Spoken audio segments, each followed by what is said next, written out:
রাস্তা দিয়ে।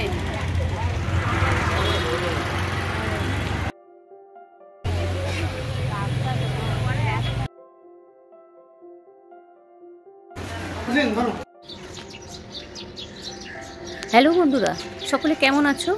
আশা করছি সকলে খুব ভালো আছো, আর আমিও ভীষণ ভীষণ ভালো রয়েছি। দেখো, আজকে একটি নতুন ভিডিও নিয়ে আবার আমি চলে এসেছি তোমাদের কাছে। আজ রামনবমী, তো ভীষণ তো একটা পুণ্যের দিন, একটা শুভ দিন। তো আমি সকালবেলা খুব ভোর ভোর উঠে পড়েছিলাম, আর ভোরের আকাশটা এত সুন্দর লাগে যে কি বলবো, পরিবেশটাই একদম মনোমুগ্ধকর থাকে।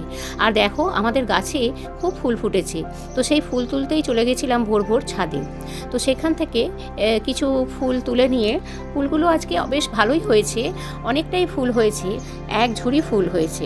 তো তার মধ্যেই ভাবছিলাম এই ফুল কিছু আজকে মন্দিরে দেব, আর কিছু আমাদের ঘরে রাখবো। তো আজকে যেহেতু রামনবমী, আমি রামনবমীতে প্রত্যেক বছরই রাম মন্দিরে পুজো দিই। তো আমাদের এখানে রাম মন্দির আছে বলতে একটি রাম মন্দির আছে, মন্দির তো অনেকই আছে, কিন্তু রাম মন্দির আমাদের এই এলাকায় একটিই রয়েছে। তো ফুলগুলো তুলে নিয়ে মোটামুটি এক ঝুড়ির মতন ফুল হয়েছে, দেখো কত ফুল হয়েছে। তো এই ফুলের থেকে কিছু ফুল আমি মন্দিরে নিয়ে যাব, আর বাকি ফুল আমার ঘরের ঠাকুরের জন্য, পুজোর জন্য রেখে দেবো। তো মন্দিরে যাব বলে আমি স্নান টান করে সমস্ত গুছিয়ে নিয়েছিলাম, একটু ফল মিষ্টি আর ধূপ মোমবাতি এই সমস্ত গুছিয়ে নিয়ে গেছিলাম। তো এইবারে আমি পুরোপুরি তৈরিও হয়ে গেছি, এখন মোটামুটি বাজে প্রায় ওই 6:30 এরকম হবে। তো আমি তার জন্য তৈরি হয়ে চলে যাচ্ছি মন্দিরে।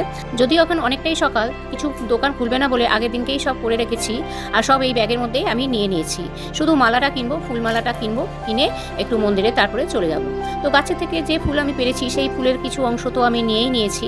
আর রাস্তা দেখো তখনও ফাঁকা, কেননা সেই সময় তো অনেকেই ওঠে না, অনেকটাই ভোর ভোর রয়েছে। আর সামনে একটি বাড়িতে অন্নপূর্ণা পুজো হচ্ছে, দেখো। তো এই বাড়িতে ঢাকের আওয়াজ শুনতে শুনতে মনটা বেশ ভালো হয়ে যায়, আর বাজারও তখনও বসেনি। ভীষণ সুন্দর পরিবেশটা লাগছিল। তো ফুলওলা বসেছিল, যাই হোক ফুল নিয়ে নিলাম একটুখানি। আর ফুল নিয়ে, আর আমার তো গাছের ফুল তো রয়েছে, সেইগুলো নিয়ে মন্দিরে যখন গেলাম, ও বাবা, দেখছি মন্দিরে তো তখনই লাইন পড়ে গেছে। 6:30 বাজে, কে বলবে কত ভোর থেকে নাকি লাইন শুরু হয়ে গেছে।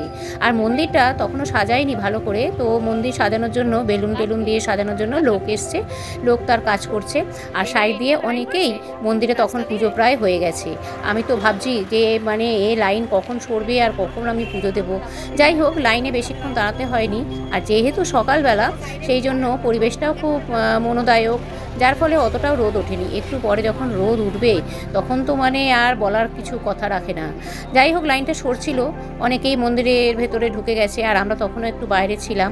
মন্দিরের ভেতরটা অনেকটা বড় জায়গা, যার ফলে লাইনও অনেকটা বেঁকিয়ে বেঁকিয়ে করেছি, সাপের মতন এঁকিয়ে বেঁকিয়ে লাইন করেছে, যার ফলে লাইনটা অনেকটাই বড় মনে হচ্ছে। আর কিন্তু লাইনটা বড় হলে কি হবে, লাইনটা কিন্তু সরছিল। যাই হোক, অনেকেরই তখন পুজো দেওয়া হয়ে গেছে, সবাই বাড়ি ফিরে যাচ্ছে, তার মানে ভাবো যে কতটা সকালে তারা এসেছে। আর এই দেখো পেছনে আরও কত লাইন পড়ে গেছে, আর সূর্যি মামাও তো মাথার ওপর আস্তে আস্তে চড়া হচ্ছে। যাই হোক, এই সময় তো আমরা মন্দিরের ভেতরে ঢুকে গেলাম। মন্দিরের ভেতরটা দেখো কত লাইন, আসলে একটা লাইনকেই টার্ন করে করে এঁকিয়ে বেঁকিয়ে দিয়েছে, যার ফলে লাইনটা একটু ভেতরের দিকে গুটিয়ে গেছে। আর মন্দিরে কিন্তু ব্যবস্থা খুবই ভালো, পুজো খুব তাড়াতাড়ি হচ্ছে। আর এখানে যথেষ্ট পাখার ব্যবস্থা রয়েছে, গরম যে খুব একটা লাগছে তা কিন্তু নয়, তবুও ওই আর কি, গরমের দিনে তো গরম তো একটু লাগবেই। আর তার মধ্যে তখন সবাই চাইছে যে কী করে তাড়াতাড়ি করে পুজো দেব। আর পাশে একটি শিব মন্দিরও আছে, সেটিকেও দেখাবো।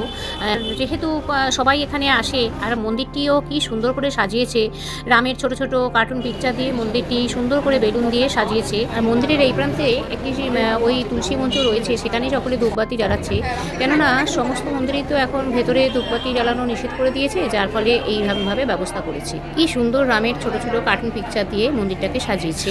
প্রত্যেক বছরই সাজায়, তবে এই বছরের সাজানোটা একটু অন্যরকম হয়েছে। কি সুন্দর দেখো পিকচারগুলো লাগছে। আর যেহেতু মন্দিরেতে অঞ্চলের মধ্যেই, মন্দির এরিয়ার মধ্যেই, যার ফলে নানান ধরনের মানুষের সাথেও, চেনা জানা মানুষদের সাথেও দেখা হয়ে যায়। সবাই তো পুজো দিতে আসে, তো সেখানেও একটু গল্প গুজব করা হয়। আর এখানে একটি হনুমান মন্দিরের হনুমান মূর্তি রয়েছে, মন্দির বলবো না, হনুমান মূর্তি রয়েছে। যেহেতু রামভক্ত হনুমান, তার তো দরবারে তো থাকবেই, তার দরজার কাছে তো হনুমান মূর্তি রাখতেই হবে। তো সেখানেও অনেকে পুজো করে নিচ্ছে। আর এখানে আমাদের ঠাকুরমশাই সবার নামে নামে সবাইকে পুজো দিচ্ছে। এবং সবথেকে বড় কথা, একটা বৈশিষ্ট্য এই মন্দিরের খুব ভালো, তুমি যাই মালা নিয়ে আসবে না কেন সব ঠাকুরের গলায় পরানো হয়। আর এত সুন্দর লাগে, ঠাকুরকে দূর থেকে দেখা যাচ্ছে না, এত লাইটিং, এই দেখো একটু দেখা গেছে। তো যাই হোক, রিফ্লেকশন হচ্ছিল, ক্যামেরাতে ঠিক আসছিল না, কোনো রকমে নিলাম। রাম, লক্ষ্মণ, সীতা 3টে মূর্তি রয়েছে এবং সেটাও এখানে এটা অষ্টধাতুর মূর্তি রয়েছে। এত সুন্দর লাগে, প্রত্যেক বছরই এখানে এরকমই ভিড় হয়। আর এই যে যিনি ব্রাহ্মণ বসে আছেন, ইনি আগে পুজো নিতেন, বয়সের ভারেতে ইনি এখন মানে মন্ত্রটা পড়েন, কিন্তু পাশে যে কিন্তু পুজো করে দিচ্ছে ওনারই ছেলে, যিনি সমস্ত সবার গলায় মালা পরিয়ে ভালো করে পুজো, মিষ্টির বাক্স টাক্স দিয়ে পুজো দিয়ে দিচ্ছে। তারপর আমি একটু হনুমানজিকেও একটু ফুল যেই ফুল নিয়ে আমি নিয়ে গেছিলাম সেই ফুল দিয়ে হনুমানজির চরণেও আমি অর্পণ করলাম, পুজো দিয়ে দিলাম। আর তারপরে এরকম একটা টিক্কা নিয়ে নিলাম, সবাই নিচ্ছিল, কেউ পরেও যাচ্ছিল আবার কেউ নিয়েও যাচ্ছিল। তো আমি একটা প্যাকেটের মধ্যে এরকমভাবে নিয়ে নিলাম, আর একটু চরণামিতেও নিয়ে নিয়েছি। তারপর দেখো এই যে শিব মন্দির বলছিলাম না, পাশে একটা ছোট শিব মন্দির, সেখানেও সকলে পুজো করে নিচ্ছে। সব মিলিয়ে পুরো মন্দির চত্বরটি মানুষে ভিড়। চলো এবার আমার পুজো দেওয়া হয়ে গেল, শান্তি। আজকের দিনটা মানে আমার ভীষণ টেনশন ছিল যে কখন আমি বাড়ি ফিরবো। তো ওই মোটামুটি এখন বাজে 7:30 এরকম হয়তো হবে। রাস্তা তখন অনেকটাই ফাঁকা, চারদিকে রাস্তা তখনও শুনশান। তো যাই হোক, যাওয়ার পথে দেখলাম মাসি এরকম কচুরি ভাজছে। তো এই মাসির কচুরি সত্যি খুব ভালো লাগে, আর সাথে থাকে ছোলার ডাল আর এক রকমের তরকারিটা এত সুন্দর করে করে, ওই কারি পাতা দিয়ে ছোট ছোট সোয়াবিন দিয়ে এত সুন্দর করে, আর ছোলার ডালটাও একদম ঘরোয়া।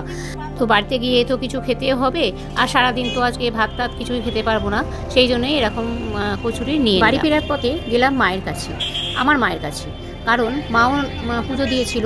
আর তখন দেখো বড় মায়ের মন্দিরে কত ভিড়, কেননা অনেকেই তো রামনবমী করে আর অনেকে নবরাত্রিও করে, সেই কারণেই মন্দিরে পুজো দিতে এসছে। আর পাশাপাশি দোকানগুলোও দেখো খুব ভিড়।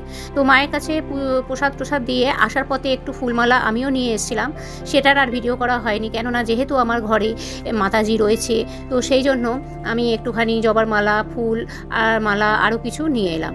আর সাথে তো আমার এরকম গাছের ফুল ছিলই।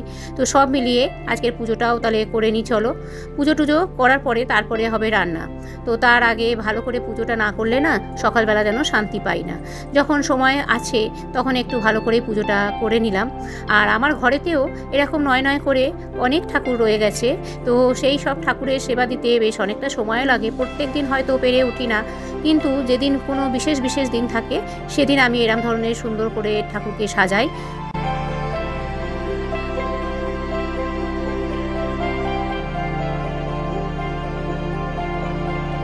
আর দেখো পুরো জবার মালায় ঢেকে গেছে মাতাজি, আর আমার বড় মাও রয়েছে, নৈহাটির বড় মা। যেহেতু আজকে রামনবমী আর নবরাত্রি, সেহেতু মালারও প্রচণ্ড দাম ছিল।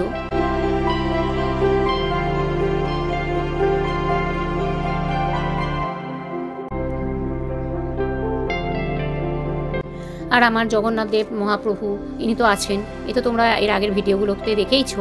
আর সব থেকে ভালো লাগে আমার ঠাকুর সাজাতে, ঠাকুর পুজো করার থেকেও আমার এই ঠাকুরকে ফুল দিয়ে সাজাতে, ফুলের মালা দিয়ে সাজাতে এত সুন্দর লাগে। ছোট থেকেই আমার এটা বলতে পারো শখ, বলতে পারো, আমি ঠাকুর সাজাতে ভীষণ ভালোবাসি। তো ঠাকুরের মালা পরিয়ে দিয়ে, জগন্নাথ দেবকে একটা রজনীগন্ধার মালা পরিয়ে দিয়ে, আহা কি সুন্দর লাগছে দেখে, ঠাকুরের রূপ দেখে যেন আমি নিজেই মুগ্ধ।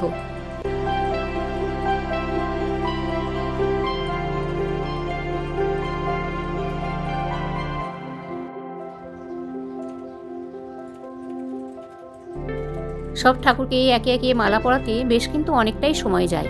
যাই হোক, ঠাকুর পুজোতে মোটামুটি আমার তো 1 ঘন্টা লাগেই। আর যেদিনকে একটু বিশেষ কোনো দিন হয়, যেমন আজকের মতো দিনে, সেদিনকে তো আরও বেশি করে হয়। প্রত্যেকটা ঠাকুরের গলায় এরকম মালা পরাতে বেশ অনেকটাই সময় চলে যায়। তো রান্নার চিন্তাও রয়েছে। যাই হোক, ঠাকুরের পুজো করলে তো আর কোনো রকম চিন্তা তখন থাকে না। তো ঠাকুরের একটু প্রসাদও দিয়ে দিলাম, একটু ভোগের ব্যবস্থা করেছিলাম, তরমুজ আর কলা, আঙুর, বাতাসা এইসব দিয়ে আজকে মোটামুটি ভোগের ব্যবস্থা আমি কমপ্লিট করলাম।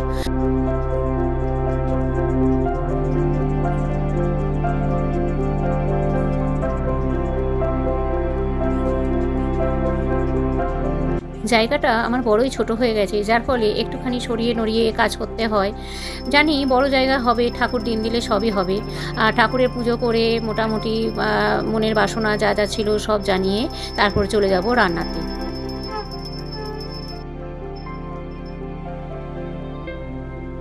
ঠাকুরের ভোগ দেওয়া হয়ে গেল, আমার পুজোও শেষ হলো। তাহলে চলো ভিডিওটি আজকের মতন এখানেই শেষ করলাম। ভিডিওটি কেমন লাগলো তা অবশ্যই কমেন্টে লিখে জানাবে, আর ভালো লাগলে একটা লাইক করে দেবে। ফিরে আসছি নতুন কোনো ভিডিওতে। ধন্যবাদ।